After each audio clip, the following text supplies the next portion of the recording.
Hello, everyone, and welcome to the Quorum Podcast. This is where academic medicine meets remote, austere, and resource-limited areas. So, good morning, everybody.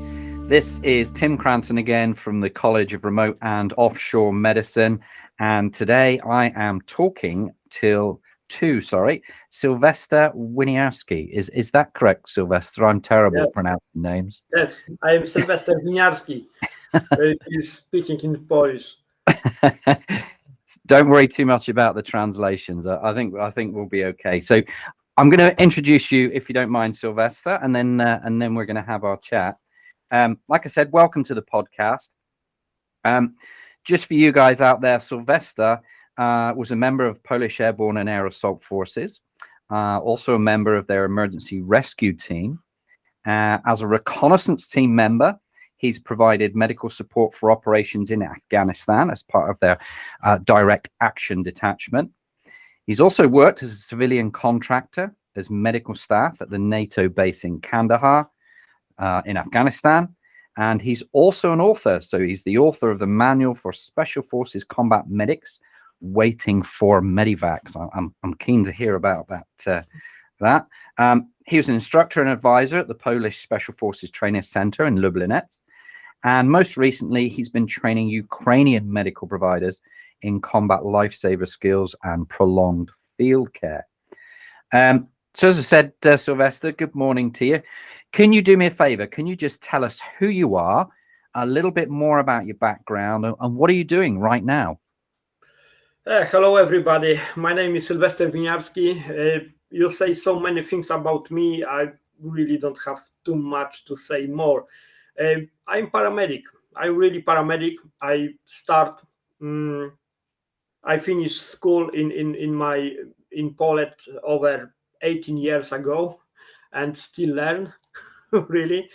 So I was on the beginning. I was civilian paramedic. After that, I started to serve in army. It's really army asked me about that because many years before I work, I play with some teams group of people who want to I don't know how to say correctly. It's a interesting people to serve in army. So okay. I understand, yeah. When we cooperate with army was interested my person. So, So you were a paramedic before you joined the military? Yeah. Okay. Yeah, before I go to the military, I trained 2 contingents for Afghanistan. Okay. Yes. So if I understand correctly, then as a civilian paramedic, you would support the military? Yes, of course. Okay. Yeah. We support military. We train people for army, for his volunteer, and it's working like that. That's why he asking us for make some trainings for really soldiers. So it's really interesting for us. I was translate. It's named this book. I tell you soon. I need to find it. It's a Ranger Medic Handbook. You hear about? Oh yeah, I do. I know the Ranger Medic Handbook. It's one of my go-tos when it comes to remote healthcare. Yeah, and in 2008 I translated in Polish because in Poland we don't have any source to combine good medicine with the tactical environment. Okay, and that was first things, and I start translated. We start training that. And military was very interesting about that. So we try to give him this tool. Wow. So this was 2008. So I guess relatively early days when it comes to austere care and combat medicine, I guess, as we know it. Yeah. Because this book was very new, and I don't know why someone stole it and put into internet, and that's why I can read this document, and it was very, very good. It's very professional. It's really opened my eyes as a paramedic. So why did you become a medic? What motivated you to want to be a medic? But honest, Yeah, I thinking about this question, and I was really bad boy when I was young. I have a lot of trouble about that, and in the one part of my life, I have idea it's not good way to living, fair enough. and so I have a feeling I need change something, so I start not beat people but heal people. Mm-hmm. Yeah, but I'm still bad, that's why I'm combat medic. Okay, so there's a compromise there then. Yeah, it's natural, just natural. It combined my will to making good and evil inside. So obviously you made the transition from civilian paramedic to joining the Polish military, and you were part of the the emergency rescue team. Can you tell us a bit more about the missions that you undertook as part of that team? Was it air mobile? Did you have to fly in helicopters? What did you do? Yeah, everything. We have one vehicle, medical vehicle. We have a really 4 person in the team for 2 platoons, our airborne unit. So yes, we fly in the helicopter, but when we fly helicopter and we left on the desert, it's fun is over really. And we stay there with everything what we can get on our back really. So that was really challenging, and we have many directions. So really 4 person to want cover work 2 platoons and make some breaks. We usually really work alone, going to the team or this platoon, and we working like that. We have some patrols or big operations when we work together, but it's only few. So if somebody was injured on the ground, yeah. how was the medical support coordinated? Obviously you would be there if you were part of that platoon or team. So I guess you're the medic on the ground, but then what happens? Yeah, we have a TLS medic in the team, not medical personnel, what support me and take some simple medicine. But really in my backpack, I have a equipment for 3-4 casualties, and that's it really. So this is in prolonged field care, we say this ICU in a rucksack. It's very challenging. I even don't know it's possible in this situation. No, when we have our medical vehicle, yes, it's possible because we have a more supply inside. We have oxygen, we have a defibrillator.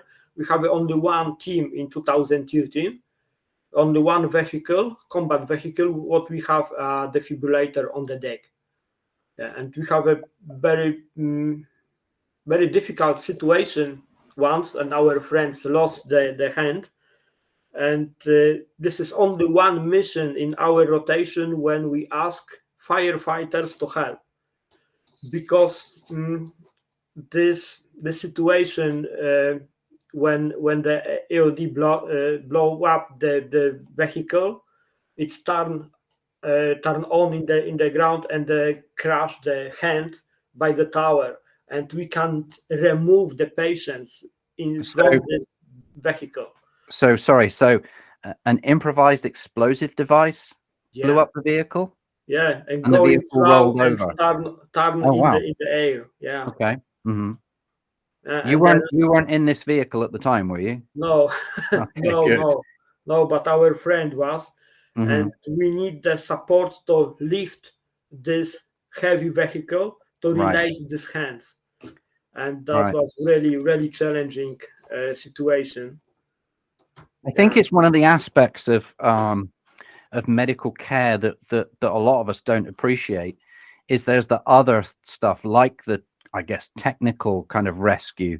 There's I would say misconception, but people kind of think that all we're doing is we have a patient already in front of us, and then we have to treat the patient.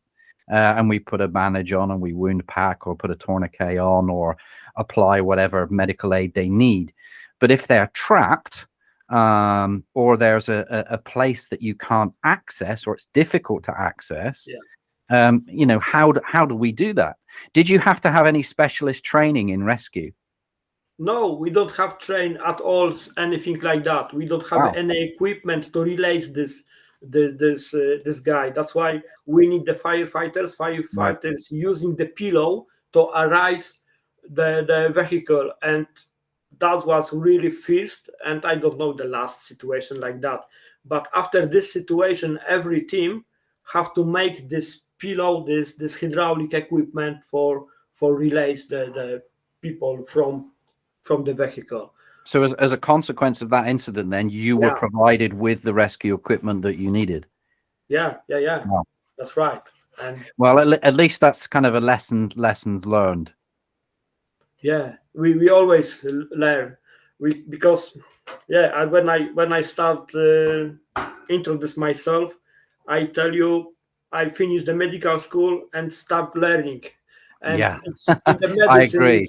It's working like that. When I go to the army as a medic, I was finished at school as a medic, but I learned how to combine it in the army, how to do it. Of course, I know few things before, but I have to learn my other colleagues how it should to look at it, and not only medical colleagues, but it's combat other soldiers. What she's need expect from me, what I can do for them, what I expect from these guys to doing around me when I need to support. And this is it's always learning. You said obviously you were literally would be in the middle of the desert with your vehicle. Have you had to manage any patients for a long time? I know we've talked about prolonged casualty care and prolonged field care. Have you ever had any situations where evacuation was delayed? No, really, I don't have any situation like that when I really need prolonged care. I have some situation when our colleague broken leg, but it's not really difficult situation to continue the care. Medevac refused, of course, this mission, and we back after 8 or 10 hours to the base, and everything was fine. But I really don't have a so tough situation in the Afghanistan when we are cut off from our other units of our support, and we cannot evacuate the patients. So is that because you had the facility for quick and close evacuation? Yeah, of course. I think the really good job is for medevac teams. When we have a helicopter, 40 minutes, 1 hour, we don't speak about prolonged care in that situation, really. Because obviously with things as they are in Ukraine, if you haven't got the ability to fly for whatever reason, then everything has to be by ground. Or literally physically carried. And I think that obviously that changes the game. So I think you raise a good point that if you've got that the ability for helicopters, it makes a significant difference when it comes to accessing patients and getting them to definitive care. Yes, of course. We speak with our friends in Ukraine, and everybody agree we can't take our things, our experience from the Afghanistan to the Ukraine, because everything is different. So there is there's no transfer of that. Yes, that's why on the last training what we make from them, we organize a casualty collection point, and that was very something new for them. Because every courses, as you say, it's take the situation when we have access to the patients, we do something, we evacuate them somewhere, we do next stuff for them, but we don't thinking about next wounded, and we start have problems. We need secure these patients, triage these patients, and make line for next evacuations. And is this something that you wrote about in your book, Waiting for Medivac? Yeah, I have it, something like that, because we train this when I work in Kandahar. We very often train the situation attack on the base. Right. We have it in the Ghazni in 2014 when the 3 trucks hit in the wall and start assault on the base. That's why we train this, even one in the month, and we really have a good trainings and ideas how to really doing in the way how really work, you know. So when you were working, so this was as a civilian contractor in Kandahar, yeah? Yes. Okay. Yes, because I was in the medical rescue team. We have a small base, 4 ambulances, and we really protect all base in the Kandahar. So this is the civilian diplomats and people like that. Yeah, because it's in this time in 2018, mission in Afghanistan was changed. It's not military mission, but support mission. So it's no place for military, but place for contractors doing stuff. And what did you have a clinic, a medical center, or yeah, you just said you had ambulances? Our team have only ambulances, but we have a hospital role free level. It's very, very big and advanced hospital. So it's really convinced for us to take this patient really short trip in the ambulance, putting him into the hospital. But sometimes we have many patients from the outside the situation, some assassination and the shootings, and these guys coming to us, I don't know, 2 hours, 3 hours in this Afghan ambulances, very low medical care, and we need supported to take to the hospital. It sometimes was really difficult because we expect some improvised devices, some bombs. We need to change this our rescue protocols. That situation. I think again, people don't necessarily realize that there are civilian jobs that can actually be inside a war zone, in support of embassy staff, and as you say, support missions as opposed to kind of direct action. We know a lot, I think, in the news from Afghanistan and the whole withdrawal, but also people get left behind as well, and I guess embassy staff, they're inclusive of that. Yes, of course, and I know that many companies right now employ the paramedics to work in that area. Even in Afghanistan right now. So how did you get involved with that? How did you get the job working in Afghanistan? Tim, really, I don't know. Somebody could just give you a call, or someone tells someone something good about me, and this guy called to me and asked me, I want to be in this place, and I say yes. I want it, and I go. So reputation carries forwards. Yeah. Word of mouth is, I mean, I get that. Word of mouth is a way we get to hear about kind of jobs, and things come up. It's about having a good network of people that are doing the same job. I guess that's from us, from a co-rom perspective.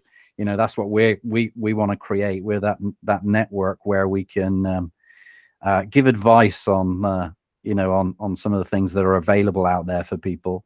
So maybe we can maybe discourage them because it's not suited for everybody. I'm sorry, but it's true. If you go in somewhere where it's dangerous, you don't want to have casualty. I don't know, accidents and taken people, someone from the outside, you don't know that. You want people what you can trust. Yes. Yeah, absolutely. And knowing people, or if somebody that you've worked with before and they know you, yeah, I get that. It makes a big difference. So again, sorry, I'm going to quickly go back to your book again, Waiting for Medivac. Is that about your life, or is that about your time in the service, or is this a manual for medical training? Yeah, really, it's a manual for medical. I don't put stories from my duty because I don't really know how much I can tell. I understand. Yeah, but guys who want to print it, publish it, want to make stories inside. So I put some stories inside. Can we get an English version? We try to do it a few times, but if you will print it in English, I can send you that in English. Really, we can do that. And I try to make new version because you have a new experience about that. But why I wrote this? Because in the Poland, we really don't have a source in Polish language. It's maybe stupid, but it's really important when someone in army wants to make medical trainings, good medical trainings for Polish soldiers, need to put there some library, what the position, source, and don't have it. We don't have it. So a lot of medical texts are in English. They're not available in other languages. Yes, of course, we have many English books in the world, but not everybody in Poland know the English and won't. My Polish is not very good, so. Yes, I know it's maybe frustrating little for these guys because we have 20 years in the NATO. It is our primary language in the NATO. But I have a last days one of candidates for working for me as an instructor from military, and I asked this guy, okay, come on, let's see how you make the classes. But we have Ukrainians, we have English people, we have from India people, Okay, yeah. And everybody asks how to get to me. I don't know, but we have guys from India. So classes we need provide in English. And this guy say, "Oh no, it's no happen. I'm sorry. If you can't make classes in English, it's not your place at instructor." So English is essentially a universal language when it comes to remote healthcare. Yeah, of course, in the world, of course, every base, every really place when we have many people from other countries, even the Ukraine right now, international battalion, everybody is speaking his own language. So we need language to speak together. So you just mentioned there about Ukraine, and you teach advanced skills in tactical medicine and the like. Yeah. And most recently, you've been assisting Ukrainian medical providers. Can you tell us more about this and the things that you're teaching? You mentioned when we were talking before about NBC, chemical threat. Can you tell us a bit more about that and how that works with medical aid? Yes. We start to. Of course, we finished medical school, so we are really on the little higher level than simple CLS courses. So we try to put this technology, this equipment on the higher level of care, like a combat medic corpsman. But even there, we don't have ventilators, we don't have monitors, we don't have a USG. But right now, technology is going forward, and this devices is so small, we can pack it in our backpack, and it's really changed situation. That's why I think the TC3 protocols left a few steps behind technology right now. And when we speak about the differences about environment in the Ukraine, we really need to push good medicine close as possible to the battlefront. We just need to do that. If this technology allow us to take it forward, we need to know how to use it. How to, yeah. Yeah, you said before that there was obviously things that I was taught. So when I was in the military, we very much had the Cold War, and the kind of chemical weapons, nuclear, biological, chemical weapons was a thing that we placed a lot of emphasis on. And I did that again when I was in the fire service. But you've been teaching that as well recently. Yes, we try. Of course, we still learn this because we don't know everything about how to protect and the patients and the rescuer in the zones. But we see it can happen if Russians start using the gas grenades and something similar, the forbidden weapons and ammunition. We really start to thinking what we will protect our patients as our rescuer in this place. It's not about keep the care in this place. Of course, we need runway, but we know that for secure the massive bleeding, we have 3 minutes. For secure airways, we have 4-5 minutes.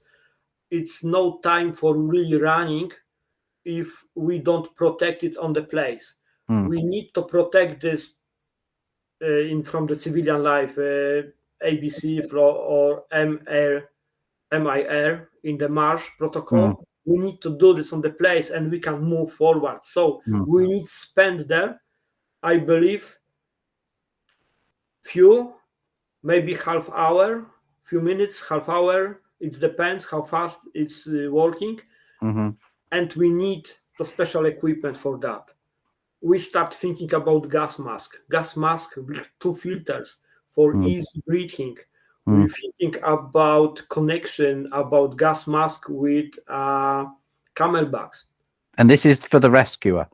Yeah, for rescuer, because rescuer, you have to spend there, I don't know, maybe long time to rescue 1 person, 2nd person, 3 person, need to be special prepared for that.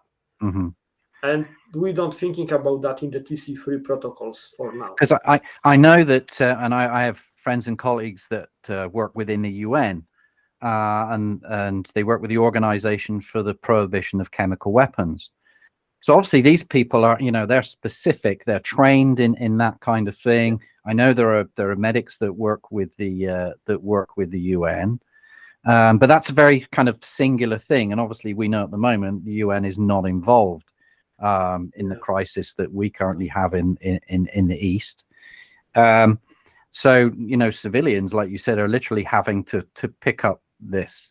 I mean, how on earth do you treat an airway problem if the person is breathing some kind of gas? If you put a gas mask on them, then you've still got the airway problem. How does that work? Yeah, that's why you before you put the gas mask, you need close the airways. No, open the airways by tube. If of course it depends, it's a consciousness patients or unresponsive patients. Of course, it's changing your way to secure these airways. But you can, of course, support the breathing, but it's challenging again how to protect the airways and the breathing, these patients in the area with the gas.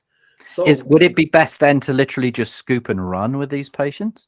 Yes, of course, but we have a very small time for that. So we start thinking how to combine filters with the medical equipment support breathing.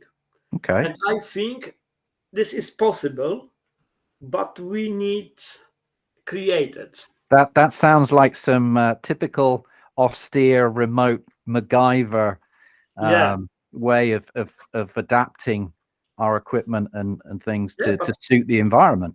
This equipment really exists. I see it on the American North Rescue page. It's very expensive, but it's existing.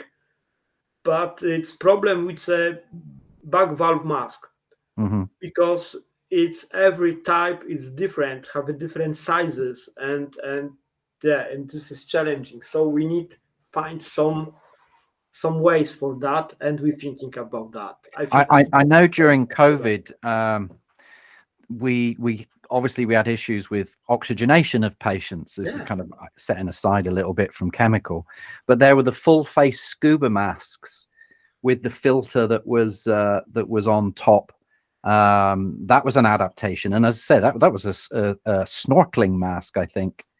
Yeah, it's something. Yes, but it's not really working for 100%.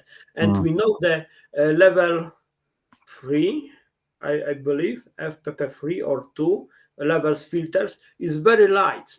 It's very light. But when we start speaking about military filters, it's really heavy stuff, and it's difficult to breathing on it. With the coal and all that absorbing stuff inside. It's not like COVID filters. Yeah. It's more complicated and heavy and blocking our breathing. So we need 2 filters. We need special gas mask. It's not the same. And we start open this door. I believe when we start talking with someone who is expert in this biological, chemical, and radiation hazards, we really can find some resolution. If he has something already, what we need to get it and put it to the medicine. It's something, again, I think that we've forgotten about. It's something, like I said, I certainly did during my training, during the Cold War. And obviously, that's kind of finished. But again, we've kind of got a repeat of it, because that threat is now definitely alive and active. And before I forget, I want to ask you about mental health. Obviously, all of this is, being in a war zone. You've already said about being in Kandahar and as a civilian, and then having a base attacked. Being in Ukraine, where there's the risk of chemical weapons, and obviously, people getting hurt. This is going to have a big psychological impact on people. And I know you're doing some work about mental health. Can you tell us a bit more about that? Yes, this problem is very difficult. From the beginning, many warriors going to these war zones don't want to tell you have a problems. Yes, this PTSD programs and all that stuff. It's when our colleague tell us, I have a problem. I start afraid something. We can't really help him, because everybody say I'm okay, but when he's left alone, it's not okay. I see few cases, few patients when I take from the field, from the desert in the helicopter, and just look on the one place and don't react and anything. And I was know this psychological barrier was break. This people was destroyed, and this what he survived in the battlefront will stay with him maybe all life. So that's why the first problem is find how big this problem exists. I believe many soldiers going to the Afghanistan, going to the war zone, was not ready, psychically ready to see, to know what he see really. Before I go to the Afghanistan, I work in the civilian ambulance, so I have a many injured person, many people, and many accidents. And my psychics, I believe, was more, I don't know, it's strength, more strong.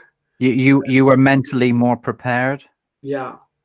But these people, regular soldiers going to the job, training something, training, everything is fine. We have many colleagues, and it's great. We finish the trainings, even they're really hard, but we're going on the beer and everything is fine. So how do we help these people? I mean, because it could be civilians as well. Yeah. Yeah. In How the do first we step, help we them? need to find it. We need to find it. Mm. We need to speak them. We need to back these guys to the society. I don't know if states correctly. Back his to the people, to the family, Right. because when he thinking about this, it's always have a problem with himself. It's Are we change saying that then the relation with problem should others. be? Are we saying the problem should be shared also with Yeah. family? Yeah. Okay. Yeah, shared, but it's not shared, but it's only, family feel this problem, but don't speak about that. So families collapse, people take divorce, kids suffer, yes, because maybe have is more aggressive than before, maybe have a other reaction to resolve his problem, but he can't resolve. So the first problem is find this guy. Second problem, to tell him he have a problem. If he know we have a problem, we have a way to cure it. Yes. Yeah. And is it I mean, do the guys need therapy? Is it just about talking about the problem? I think she's need therapy, and I think she's need back to the normal life. So that maybe take the line and start something again. Maybe process the problem what he's have. I don't know. You have a one American movie showing discussion like that when the American soldiers seeing the assassinate and don't shoot to them, and the people die. And this guy always thinking, when I shoot, I save the people. I don't shoot, I kill our own people. There's a thing called survivor syndrome, where people feel guilty because they survived and maybe their friends didn't. Yeah, I think yes, but mechanism can be different. This is only one of mechanism. Maybe these guys see the colleague what don't have a luck, see this blood, he's suffering, he's know his life and know he's have a suffer too, and don't understand that why it's happened, why I see that. I don't know it will be like that. Yeah? So it's important to have a support network around us. Yeah, I think everything is correlated together. Yes? So if I need to call anybody, I can give you a ring. But I'm very busy, so yeah, I try. I try to speak with them. If they speak English or Polish, yes, we can speak about that. But in the really, I have two ladies, psychological ladies. We have cooperate together.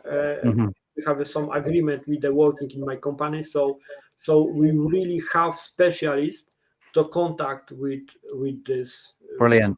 So if anyone has a problem, you have a network available where you can put them in touch, and they can get some psychiatric and psychological support. Yeah, psychological support. There are two ladies who really work in the military and the police department. Okay. No, I think that's, again, it's one of those things that gets missed. I know it's really important that after any incident, if I'm working with a team, then I'll make sure we do a debrief, an after action report, and debrief the guys and try and identify as early as possible if there are any issues. I think the challenge I've had before is not knowing where to go after that. But like you said, if you're able to provide a network with psychologists and professionals that people can speak to, that's going to make a world of difference. I wish you the best of luck with that venture. I hope that goes really well, because I know it's really important. Thank you very much. We try to do what we can, really, but always the most important is first step. When the staffed guy have a problem. Yeah. Yeah, This and is recognizing that, and nothing to be ashamed of. yeah, but in our mentality, I don't know, maybe in the West is little different. But in the Poland, if soldiers have a mental psychical problems, everybody start thinking it's can't work longer. Maybe it's time to go, but nobody wants to be resigned from his job. Yes. Yeah. People are worried about losing their jobs if they admit that they have a problem, kind of thing.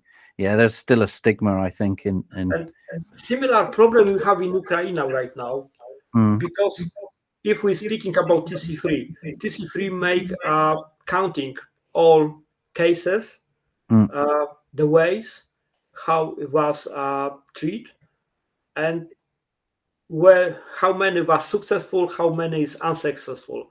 But in the Ukraine right now, we don't have any numbers about that, and this is really big problem because that was very interesting data. But people who make something wrong don't want to say that because afraid of I don't know, it's consequences or punishment. Yeah. And we really don't know what we need support. I certainly know there are guys on the ground that have medics that have been on the ground for a long time because there's no relief, there is no rotation, to take them out of the field, and they're not getting a break, and that must have a huge, psychological impact. And the ways in Afghanistan we have a heavy vehicle and we're going everywhere. Yes, in the Ukraine right now evacuation. It's really don't speak about medevac. We speak about casevac. It's a normal truck, some SOF, and put the patients on the back and just go regular ways. Yes. Yeah. We don't have any anti-mines protections, anti-attack protection. The line of border can change, and he's can be on the other side of the front, and it's have a problem, and he's not ready for that. Yeah, it's not conventional warfare, I guess, as we kind of know it from when we did our training. What 2 pearls of wisdom would you offer to anyone wanting to join the military and be a combat medic? Would you recommend it? Yeah, it's difficult too because I know 2 ways really. Many of special forces in the Poland prefer take the combat guy and create medic from them. But it's really the military start understand it's not so simple. So sometimes it's better they take the guy after medical school and train them as an operator. So do you need a paramedic degree then before you can join the military, or could you train in the military? In the Poland environment situation, I think yes, because when you start work for military, you sign the contract and you go into the job, it's very difficult to back to school. So it's the best way, finish the school what is required and try to get job as a soldier, make all selection qualification and start working as a soldiers. In the army, I know the Polish army still learn many things, but in the Polish army, when you have a contract for, I don't know, sapper, you are a sapper and good luck. You know? In every army, to be a sapper, you need to finish some special courses, qualifications. When you know what you do, you need to know what you're doing first. Sapper, yes. But I have a situation when the army don't have a position for me and don't want to throw me away, give me the position of diver sapper. You understand that I am medic going to position diver sapper to these guys and yeah, I'm diver sapper. So hang on, diver sappers, they build bridges underwater? No, really, but it's give me some device to blow up one of the blocks of throttle, and you know what? it's no blow up. No. That's because It's the matches. 100% success. He's put everything, and no, it doesn't work. No. So would you recommend then doing medical training before as a civilian or joining the military? Which do you think? It's my recommendation really is combine few things. Medical school, of course. Yeah. In this same time, physical trainings. I was going to ask about fitness. Is that important? Yeah, it's important. In Polish army, it's very important. But I know many young people who want to go to the shortness and try make this training too fast. Of course, he's have injuries and can't forget about self because his health is not good enough. So don't hurry. Plan it for the years. Medical school, physical trainings, additional courses. Go to the additional courses to be maximum ready product for the army. And because I know that the physical test is the points, but the papers, the certificates, it's points as well. If everything sewn together, giving better chance than go to the army and try be someone inside. Do you think physical training is also important working as a civilian paramedic as well? I guess so on the yes, of course.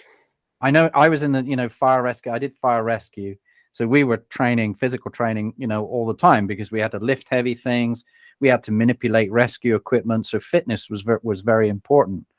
We have maybe a not problem so much. in civilian life about that. Yeah. I don't know how in the other countries, in the Poland, when we have a 12 or 24-hour shift, everybody's so tired and sleepy, don't want to train. We eat and we going sleep and we going fat and just working like that. And when we see the standard medical personnel in the civilian life, this is mostly people with height problem,